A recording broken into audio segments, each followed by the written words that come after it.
ada sebuah nasihat yang disampaikan oleh salah seorang ulama. Dia mengatakan, ya ibna Adam, innama anta ayyam, idza dhahaba yawmun dhahaba ba'duka. Wahai anak Adam, engkau itu hanyalah kumpulan hari-hari. Manusia itu hanya kumpulan hari-hari. Kalau satu hari pergi, ketika mentari tenggelam di ufuk barat, maka sebagian dari dirimu telah pergi. Tinggal menanti, di mana pada suatu saat hari-hari milik kita tinggal sedikit. Dari yang mungkin ribuan hari milik kita, akan tersisa 1 minggu. Dari 1 minggu akan tersisa 2 hari, 1 hari, dan kemudian selesai. Maka bagaimana kita menjadikan hari-hari yang Allah berikan kepada kita ini menjadi hari-hari yang indah, menjadi hari-hari yang berbalut dengan rahmah. Karena tidak sedikit dari manusia yang modalnya tinggal sedikit, tapi dia tidak sadar. Pernah seorang alim ulama mendapatkan berita bahwa sohibnya itu sekarang sudah menjadi orang yang kaya raya, yang memiliki harta bertumpuk-tumpuk, sibuk mencari dunianya. Sama alim ulama ini bertanya kepada orang yang menyampaikan informasi tentang temannya, hal jama'a lidzalika ayyaman yunfiq fiha?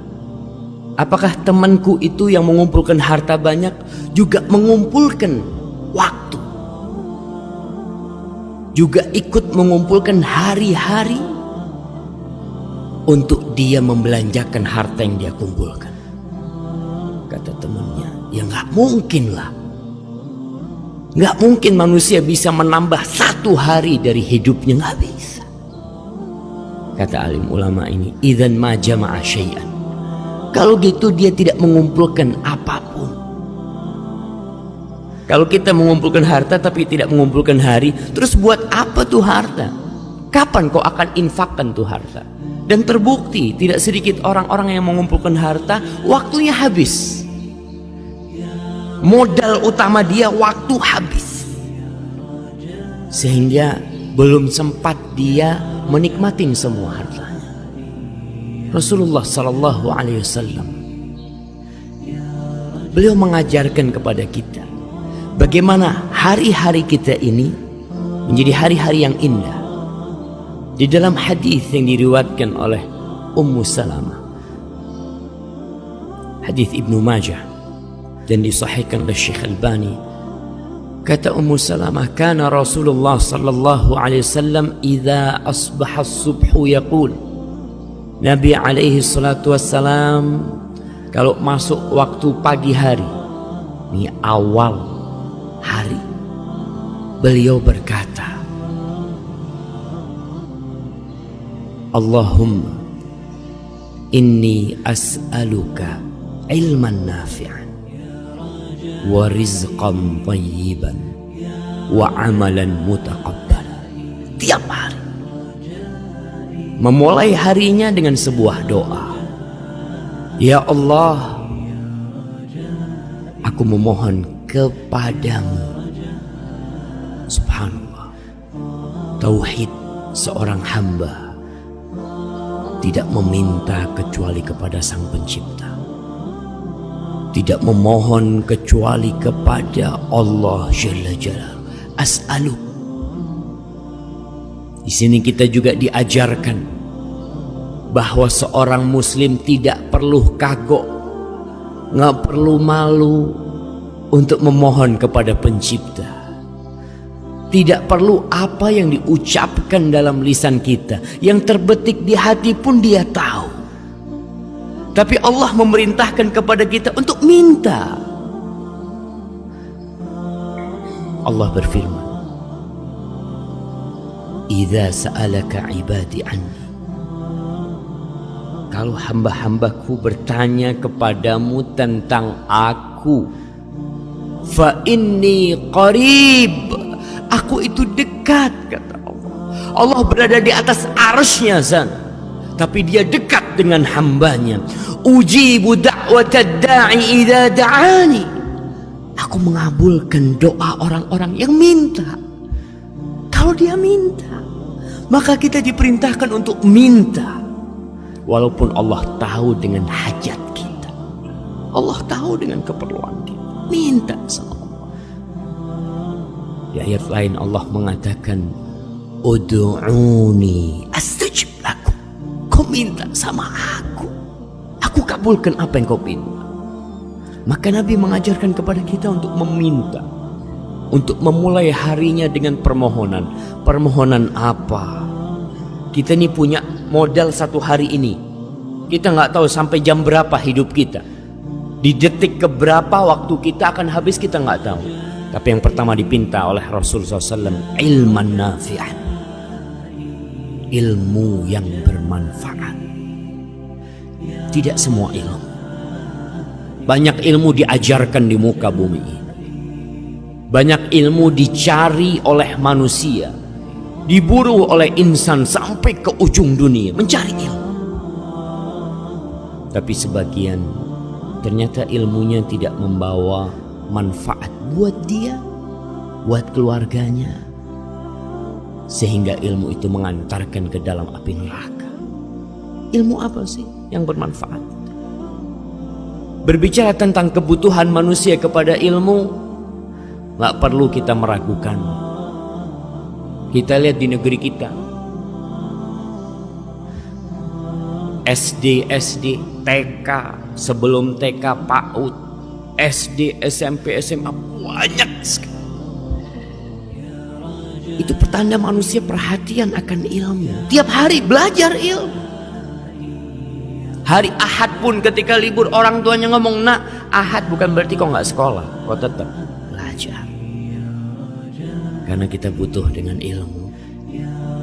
Tapi ternyata sebagian orang belajar SD, SMP, SMA, S1, S2, S3 sampai profesor, terakhir masuk penjara, korupsi. Subhanallah. Jadi ente belajar buat apa selama ini? Nggak bermanfaat ilmu yang kau gali selama ini. Sehingga kita lihat pemerintah kita mulai berpikir. Berpikir apa? Berpikir pendidikan berbasis karakter. Karena banyak ilmu yang diajarkan nggak bermanfaat. Anak SD dikasih pelajaran dari pagi sampai siang. Kita nih yang pernah sekolah SD, tanya ilmu apa yang bermanfaat waktu SD itu? Sebagian bermanfaat, tapi banyak yang hanya menghabiskan waktu kita tanpa manfaat. Nabi udah ngajarin, kau minta sama Allah ilman nafi'an, ilmu yang bermanfaat. Yang bermanfaat yang mana? Yang bermanfaat itu alladzi yurithul khasyah, yang membuat engkau takut kepada Allah.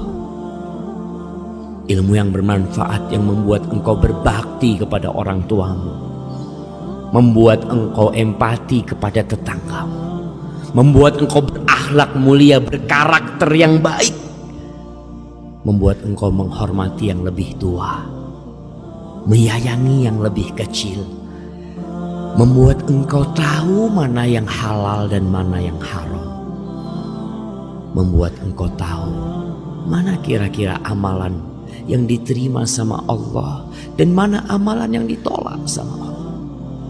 Ilmu nafi'. Nabi alaihi salatu wassalam memulai permohonannya dengan ilmu sebelum yang kedua, sebelum yang ketiga. Karena dengan ilmu kita memang bisa tahu mana yang dibenci sama Allah dan mana yang disukai oleh Allah. Tidak sedikit di antara kita yang berbuat dosa sampai tua. Ketika tua dia sadar, ya Allah, ternyata yang aku lakukan dosa selama ini. Ya iyalah. Kok nggak tahu? Nggak tahu. Kenapa nggak tahu? Ya, selama ini kita ini Islamnya keturunan. Orang tua kita Islam, kita Islam. Kita jarang belajar ilmu agama. Bahkan ilmu agama itu di SD hanya sampingan. Tidak diujikan di ujian nasional. Enggak. Kau nggak belajar pun, yang penting ujian nasional lulus. Sehingga muncul manusia tidak berkarakter, tidak beragama. Ya karena itu ilmu agama kurang diperhatikan. Padahal itu ilmu yang bermanfaat. Sampai mati dapat manfaat. Nabi diperintahkan oleh Allah untuk meminta tambahan. Bukan harta, bukan rumah, bukan kendaraan. Satu. Wa qul rabbi zidni ilman. Katakan Muhammad, Rabbi, wahai Rabb yang menciptakan aku, yang menciptakan alam semesta ini, zidni, tambahkan buat aku ilman, ilmu. Di ayat lain Allah berfirman, innama yakhshallaha min ibadihi al-ulama. Sesungguhnya yang takut kepada Allah dari hamba-hambanya cuma ulama, cuma orang yang ngerti sama Allah, yang tahu sama hukum-hukum Allah. Cuma itu. Ustaz, berarti ilmu-ilmu yang lain gimana Ustaz? Kedokteran, kimia, apa?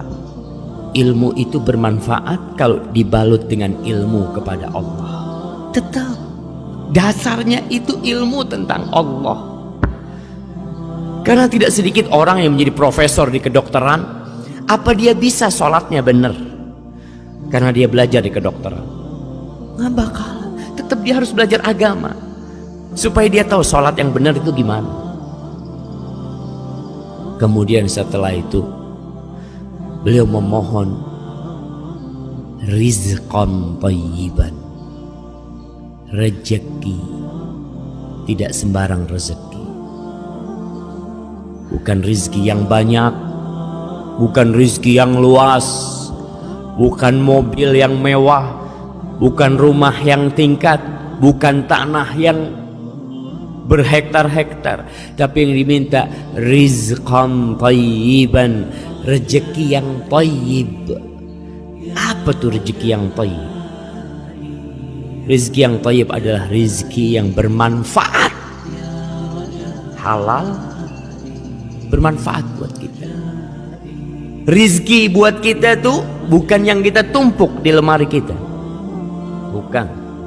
Belum tentu rezeki kita. Tidak sedikit orang yang ditumpukan lemari besinya, anggaplah ada 1 miliar, mati. Setelah pagi hari dia kumpulin duitnya, dia lihat, Masya Allah, 1 miliar sudah. Dia kunci.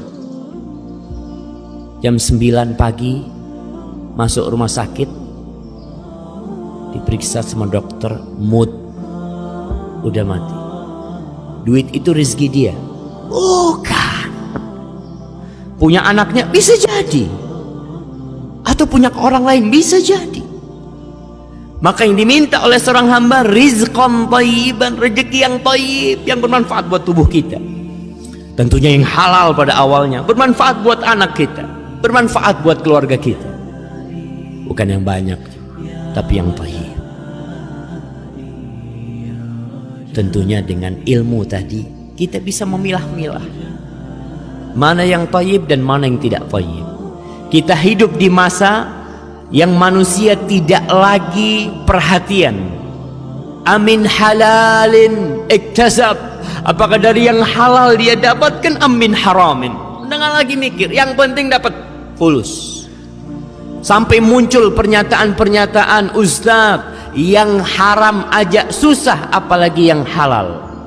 Dari dulu yang haram itu susah, dari dulu.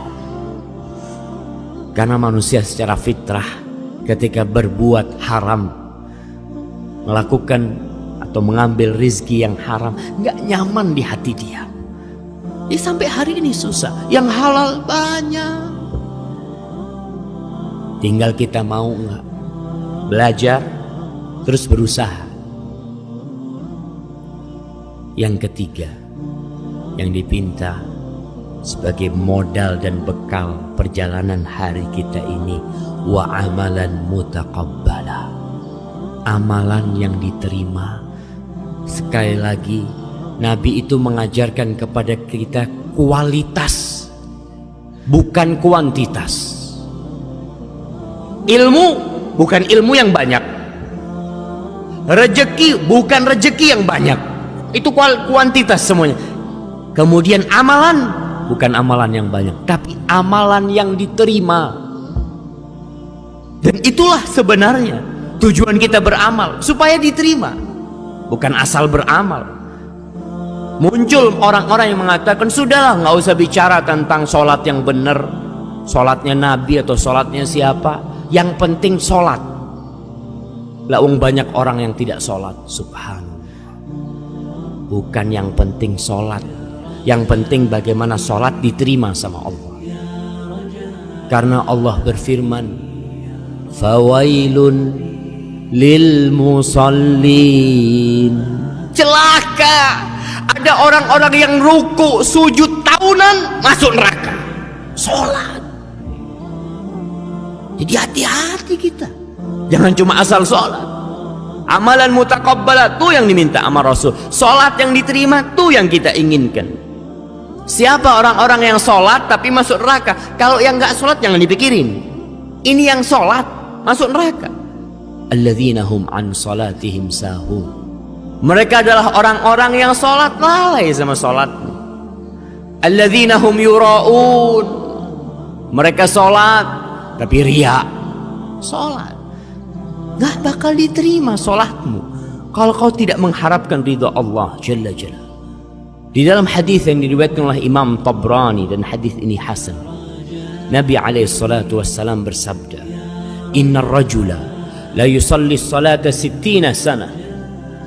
Ada orang, kata Nabi, yang sholat selama 60 tahun. Bisa dibayangin, kalau dia baru mulai sholat umur 10 tahun, berarti umurnya 70 tahun. Sholat, rukuk, sujud selama 60 tahun. Walam tuqbal lahu sholat. Satupun sholatnya tidak ada yang diterima. Satupun sholat. Kenapa? Yutimmu ruku'ahu wala yutimmu sujudahu, yutimmu sujudahu wala yutimmu ruku'ahu. Sujudnya sempurna, rukuknya nggak sempurna. Rukuknya sempurna, sujudnya nggak sempurna. Ini yang namanya sholat asal-asalan, nggak diterima. Buat apa kau capek-capek? Nabi kita SAW pernah duduk di Masjid Nabawi. Tahu-tahu ada sahabat masuk sholat. Setelah sholat datang kepada Nabi, Assalamualaikum ya Rasulullah. Apa kata Rasul sallallahu alaihi wasallam? Salli fa innaka lam tusalli. Kau sholat, nih sholat sunnah nih. Dia masuk ke masjid mungkin.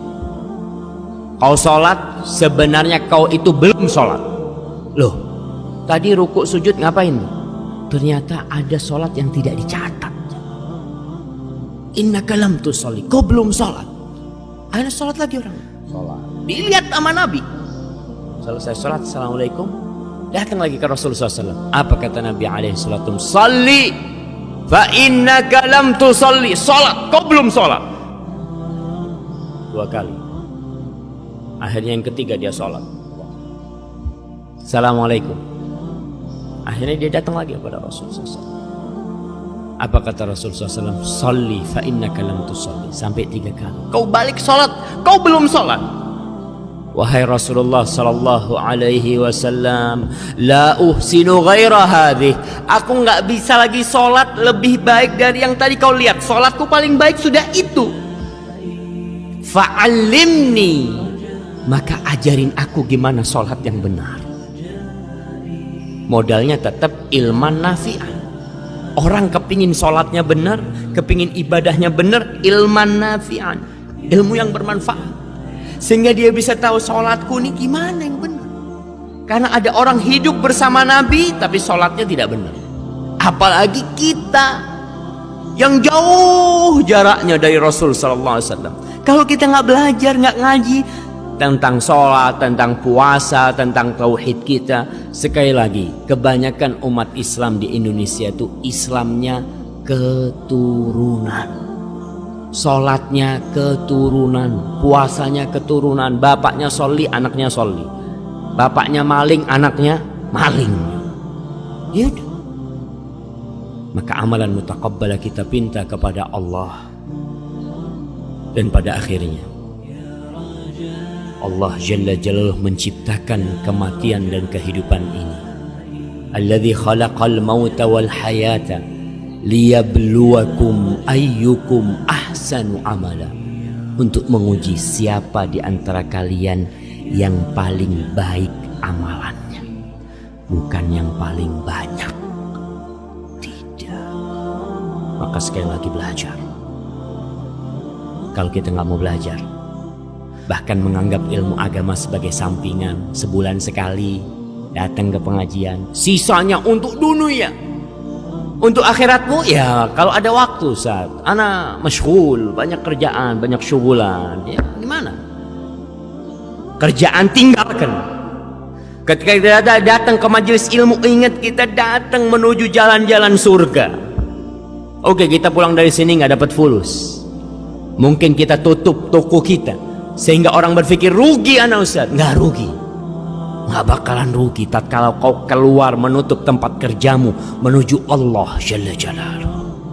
Allah berjanji semua langkahmu akan dirangkat menjadi satu derajat buat engkau, dihapuskan dosamu, kasih pahala. Hadza wallahu a'lam bishawab. Itu yang bisa kita kaji pada kesempatan kali ini. Jangan berlalu pagi hari kecuali kita mengatakan Allahumma inni as'aluka ilman nafi'an wa rizqan tayyiban wa amalan mutaqabbala. Wa sallallahu ala nabiyyina Muhammadin wa ala alihi wa sahbihi wa sallam. Wassalamu alaikum warahmatullahi wabarakatuh.